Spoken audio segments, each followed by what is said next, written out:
Hi guys, this is Grandma Cheap Cheap and welcome back to my vintage kitchen here in southern Colorado. We woke up this morning to a snow rain mixture.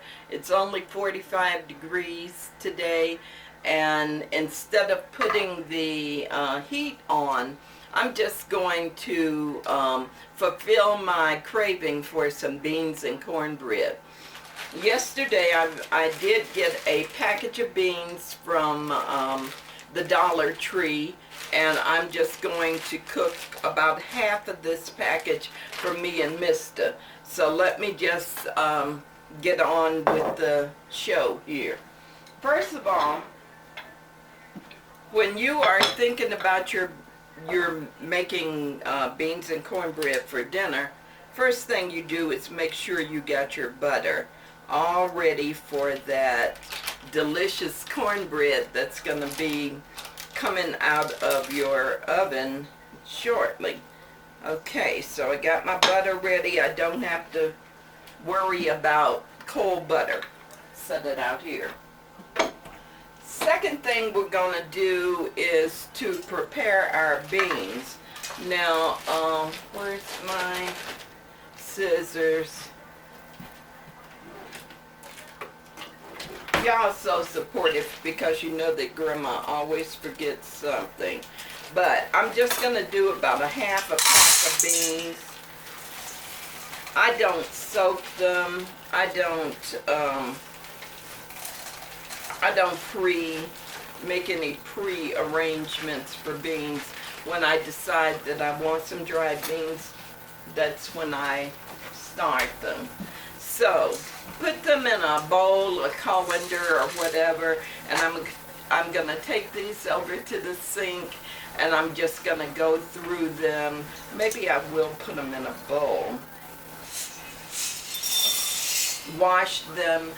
And when you hear people, for those of you who are new to the kitchen, when you hear people say that go through them and pick out rocks, that was mostly in the 40s, 50s, maybe 60s, but you did have rocks. You can still do it, but you may not even find any rocks because that was the residue that I think beans are in a field, grown in a field somewhere, or with sand. But anyway, you may not find any rocks, but you'll definitely know the bean from the rock. I also used to pick out the half beans. I don't even do that anymore because as the cooking process goes, you're going to have some beans that split up and you're going to get half beans anyway. This is a very simple recipe for any of you who are interested in making your own beans and cornbread at home. It's a very economical meal, and it's a very comfort food. So give me a moment, and I'm going to wash my beans over here at the sink. And I may just take you with me. Okay, here we are over at the sink. I hope the glare from the window isn't too bad, but I'm gonna wash my beans. See the water isn't very dirty, but I'm just gonna go through the bean. Now that's a questionable looking one.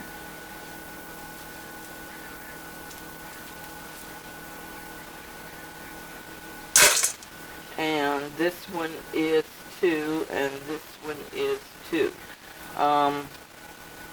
I like to think of dried beans is very, I guess it's whatever you want to have in your bean. Like this one is a darker bean, but it isn't like those. That one I don't want. It's very objective. That was the word I was looking for.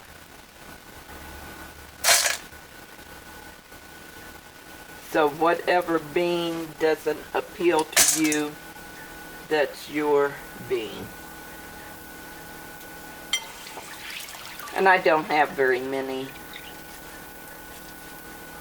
to go through.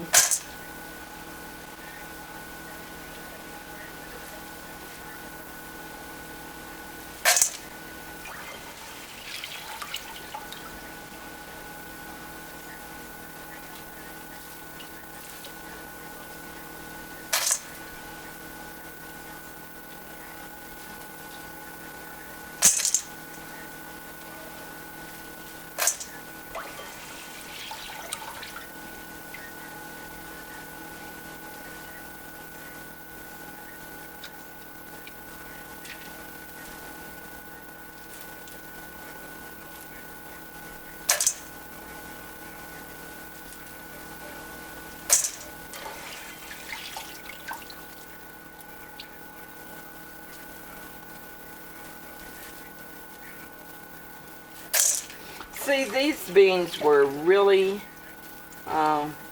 actually very clean. I haven't found a rock yet.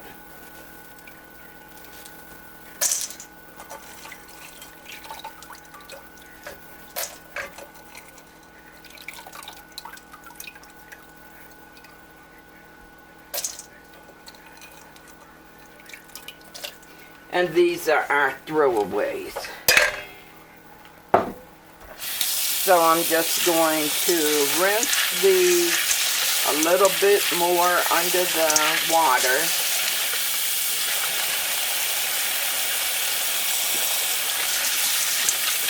And you can be looking for some suspect beans. And now we're ready. We're now over at the range, and I have some hot water that's been boiling. I'm going to put my beans in here. And for these beans, it's so simple. I like the simplicity sometimes of just brown beans. Let's see, where am I? And to this, I'm going to add, I like pepper. A teaspoon of pepper, a teaspoon of salt, and a pat of butter.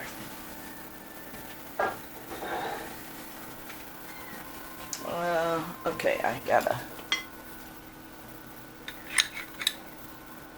That's it.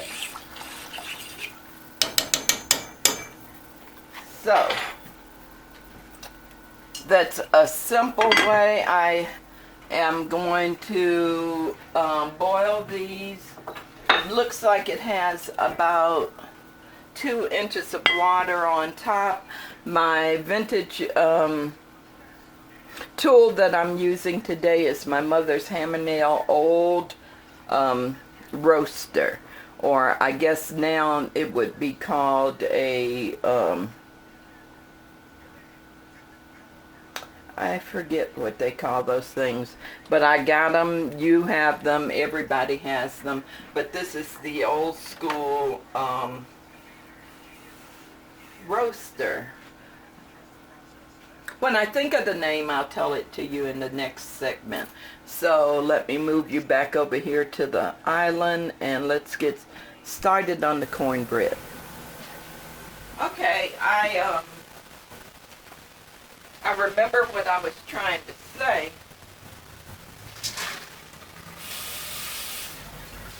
Dutch oven.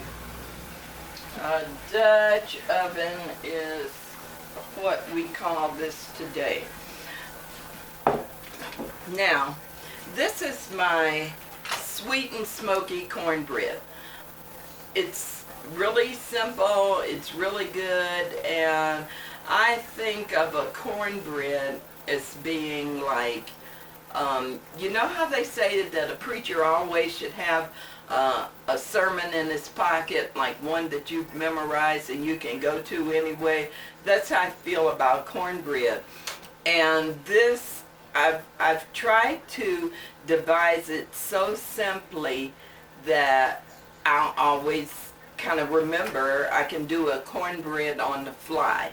First of all, I have a cornbread that I do in the cast iron, but I didn't want to do that one. And what I do is to, you know how we always cook bacon now in, let me see if I got it, in the oven?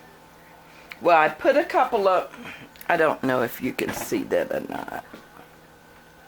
Now, I put a couple of slices of bacon in the oven because I don't like to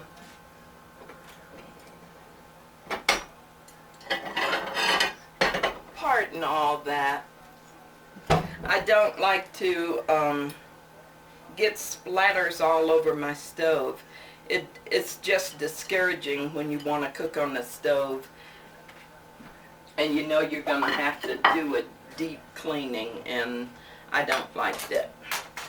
Let me get together here. So we have a deep dish pie pan with the bacon drippings in it from cooking the bacon, and of course the grease didn't get up on the side, so I'm just going to take my brush and kind of get it on the side. Okay, great. Now,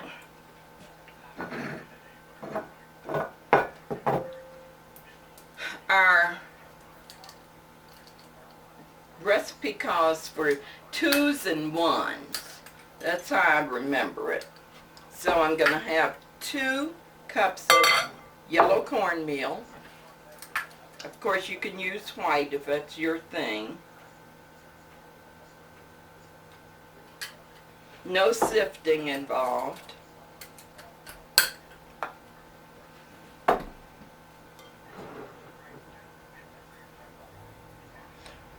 One flour.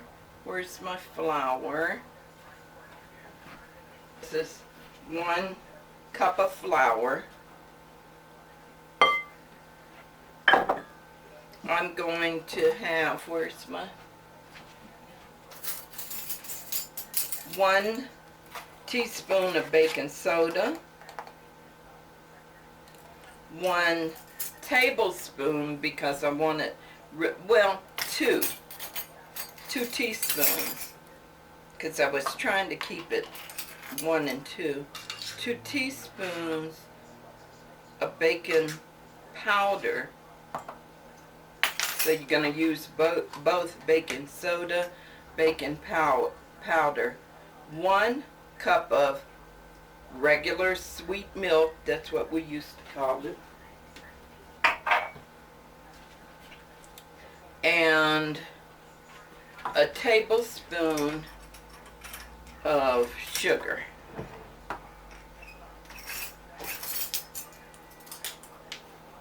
Because I do like a sweet cornbread. Let me put 2.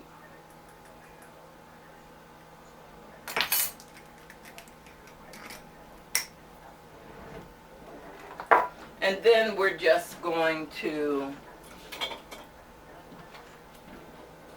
combine it.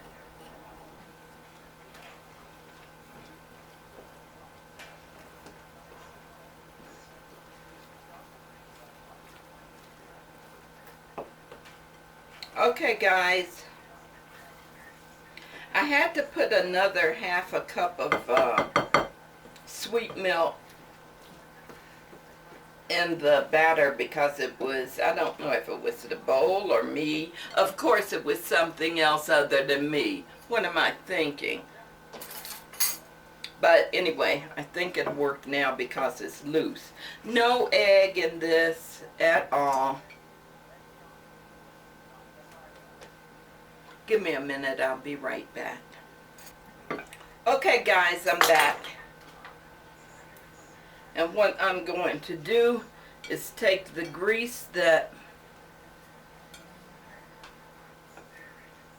the bacon was cooking in the oven and putting that in my batter.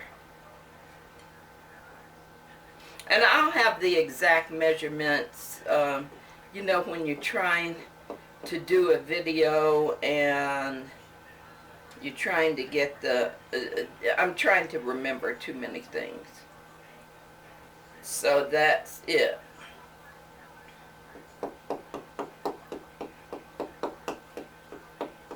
I'm going to pour this into the glass baking dish. And the reason I'm using a glass baking dish is because the bottom will brown so easily, as well as the sides and the top. And I like a crispy cornbread. I even like Jiffy. It's at my universal temperature of 350 degrees.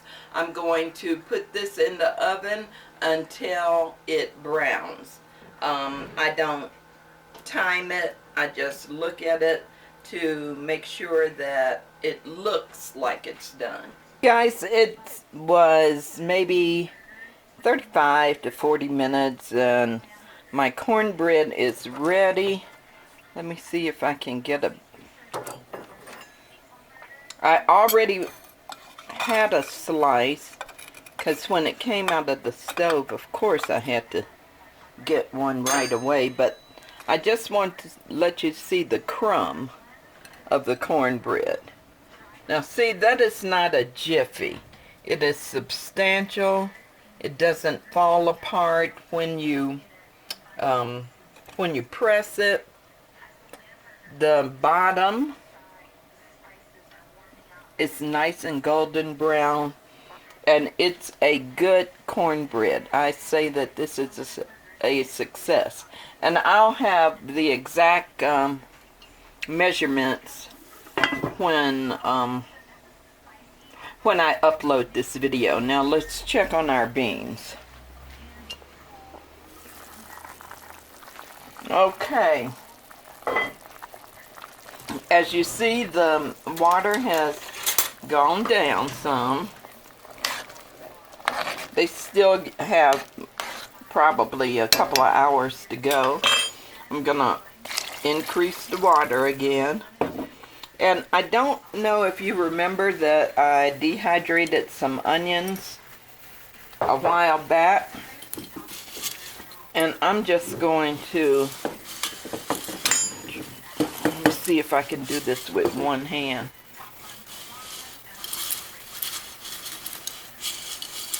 I guess I can use this for demonstration purposes. But I'm going to get these onions, and the sound is so crispy. I'm going to put them in the beans so we can have some onion flavor. I'm gonna actually put more than that in there, but for a simple pinto bean, salt, pepper, a little bit of butter, and some onion. This would take a couple of more hours probably. It has started to rain again, not the snow mixture, so we're gonna settle in for some Netflix and beans and cornbread. And you saw the results of the cornbread, and everybody knows what beans look like, so I'm gonna end this video now so it won't be too extremely long. Oh, I have one more thing to add. Give me a minute. Just want to tell you about this bacon that I get from Save-A-Lot, which is a discount grocery store. It has discount meats, and it's not a supermarket at all, but it's really, really good prices on meats and stuff. But this Del Pueblo bacon is so very good. It has a fairly high fat content. Is that good? It is good for me, and I like it. It's better than any other bacon that I've had. So if you see the Del Pueblo brand of bacon, I think it might be $3.59 a pound. Get it. This is why my videos are so long. I have so much to say. I'm sorry. But until the next time, guys, be blessed. Please rate, comment, and subscribe. Share, too. Have a good rest of your weekend, and I have one more video to make.